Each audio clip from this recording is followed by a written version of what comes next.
সুপ্রিয় পঞ্চম শ্রেণীর শিক্ষার্থীবৃন্দ, আশা করি তোমরা ভালো আছো। তোমাদের কথা বলছিলাম গণিত বিষয় নিয়ে।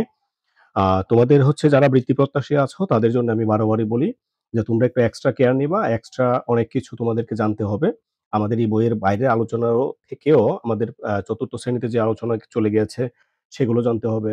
এগুলো বিভিন্ন নানা দিক তোমাদেরকে চিন্তা করেই কাজগুলো করতে হবে। আচ্ছা, যাই হোক, আমরা আজকে কথা বলব তোমাদের অধ্যায় ১০ যেটা ১০.২ এ সামন্তরিক এবং ট্রাপিজিয়াম নিয়ে। এর আগে আমরা কথা বলেছি, আমরা এই ২টা বিষয় নিয়ে কথা বলেছি, আয়তবর্গ এবং আয়তবর্গ কিভাবে অঙ্কন করতে হয় সেগুলো নিয়ে আমরা কথা বলেছি।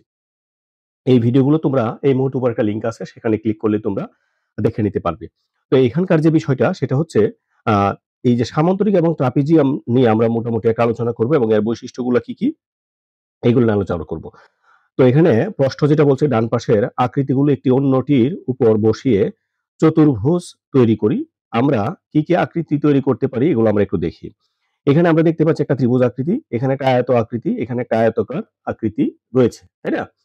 তো এখন আমাদের যেটা করতে হবে সেটা আমরা এই যে এটার উপর বসিয়েছি এখানে ক নম্বরে।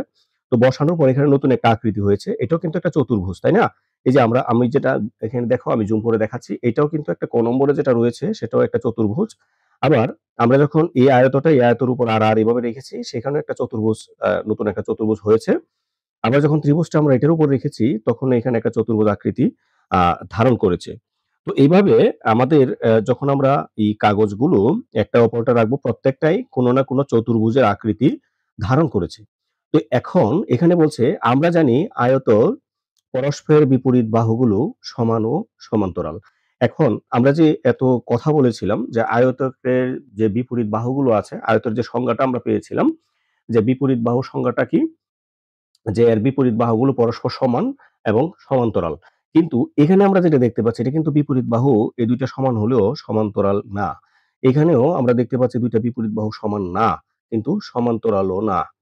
এরকমভাবে প্রত্যেকটাই আমাদের বৈশিষ্ট্যের মধ্যে এটা ব্যতীত কিন্তু অন্যটা আর কোনটাই মিলছে না। এখানে দেখি এটা মিলছে, হ্যাঁ? এটা বিপরীত বাহুগুলো সমান, কিন্তু কোণগুলো সমকোণ না। তো এখানে যে কাজটা বলছে, উপরের ৬ টি চতুর্ভুজকে তাদের সমান্তরাল বাহুগুলোর ভিত্তিতে ২ টি দলে আমরা ভাগ করব।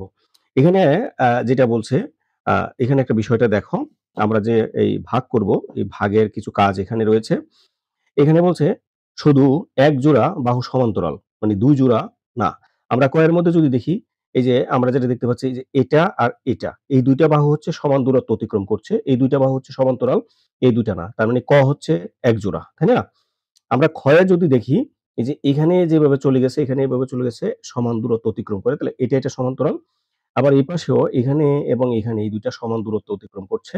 এটা সমান্তরাল। তাহলে এটার মধ্যে ২ জোড়া বাহু সমান্তরাল। তাইলে আমরা এখানে লিখব, এই কটা লিখব হচ্ছে ১ জোড়া বাহু সমান্তরালের মধ্যে। আর এই খটা লিখব ২ জোড়া বাহু সমান্তরালের মধ্যে। আমরা ক এবং খ ২ টাই চলে গেল। এখন আমরা দেখব গ। গ এর মধ্যে আমরা যদি দেখি, গ এর মধ্যে যে এই বাহুটা আর এই বাহুটা, এই ২ টা হচ্ছে সমান্তরাল। কিন্তু এটা আর এটা সমান দূরত্ব অতিক্রম করে নাই। এখানে একরকম দূরত্ব, এখানে আরেক রকম দূরত্ব। তাহলে এটা হচ্ছে ১ জোড়া বাহু হচ্ছে সমান্তরাল। তাহলে আমরা লিখব এখানে গ। ঠিক আছে? আচ্ছা। তো এরপরে আমরা যদি ঘ নম্বরটা দেখি, এখানে এটা আর এটা সমান দূরত্ব অতিক্রম করছে। এটা আবার এটা সমান দূরত্ব অতিক্রম করছে। তাহলে ২ টাই হচ্ছে সমান্তরাল। তাহলে এখানে ঘ। এটা হবে এখানে ২ জোড়া বাহু হচ্ছে সমান্তরাল। তো ঙ নাম্বারটা যদি আমরা দেখি, এই যে এখানে এটা আর এটা, এই ২ টা কি আছে এখানে? সমান্তরাল আছে। আবার যদি আমরা এই পাশটা আর এই পাশটা দেখি, এটাও ২ টা সমান দূরত্ব অতিক্রম করছে। তাহলে নম্বরটাও সমান দূরত্ব অতিক্রম করছে। তাহলে চলে গেল। তারপর হচ্ছে আমরা যদি নম্বরটা দেখি, নম্বরটা হচ্ছে এই যে এটা আর এটা আমরা যদি দেখি, এই যে এই বাহুটা আর এই বাহুটা, এই তাদের মধ্যকার যে দূরত্ব, সরাসরি দূরত্বটা, এটা সমান্তরাল, ২ টা সমান। তাইলে এখানে আবার যদি আমরা এই পাশেরটা দেখি, এই যে এটা আর এটা যতটুকু দূরত্ব, এটা অতটুকু দূরত্ব না।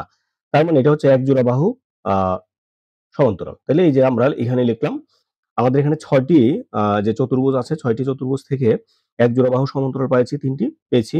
আর ২ জোড়া বাহু সমান্তরাল পেয়েছি ৩ টি।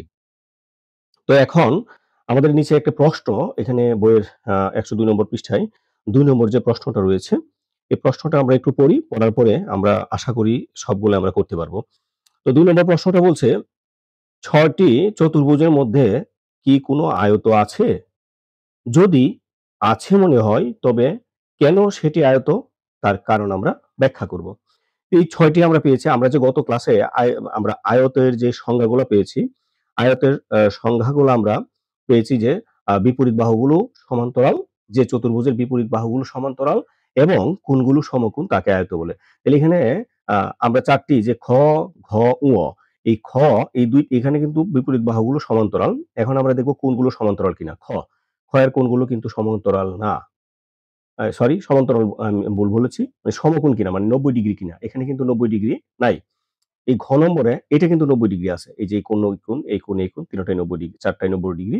আমরা যদি ও নম্বরটা দেখি তাহলে ৫ এখানে দেখি আমরা এই যে এটা ৯০ ডিগ্রি না। এটা ৯০ ডিগ্রি, এটা হলো স্থূলকোণ। ৯০ ডিগ্রির চেয়ে বড়। এটাও স্থূলকোণ, এটা সূক্ষ্মকোণ, এটা সূক্ষ্মকোণ। তাহলে আমরা এই আলোচনা থেকে কি বলতে পারি যে এখানে শুধু আমরা একটি মাত্র চতুর্ভুজ পেয়েছি, সেটা হচ্ছে আয়ত। কেন আয়ত? কারণ এই চতুর্ভুজের বিপরীত বাহুগুলো সমান এবং কোণগুলো হচ্ছে সমকোণ, তাই এটাকে বলা হবে আয়ত। তো প্রিয় শিক্ষার্থী, আমরা আজকে এই যে ১০২ নম্বর যে পৃষ্ঠাটা আছে, ১০২ নম্বর পৃষ্ঠাটা আমরা শেষ করলাম। ছোট, ছোট ভিডিও আমি করছি তোমাদের সুবিধার জন্য। আগামী যে ভিডিওটা সেটা ১০৩ নম্বর পৃষ্ঠা নিয়ে আমরা শুরু করব। আর সেখানে আমরা এটা কিভাবে আমরা প্র্যাকটিক্যালি দেখব ট্রাপিজিয়ামটা কি, সামান্তরিকটা কি। তাহলে আজকে এখানে বিদায় নিচ্ছি। সবাই ভালো থেকো। ধন্যবাদ সবাইকে।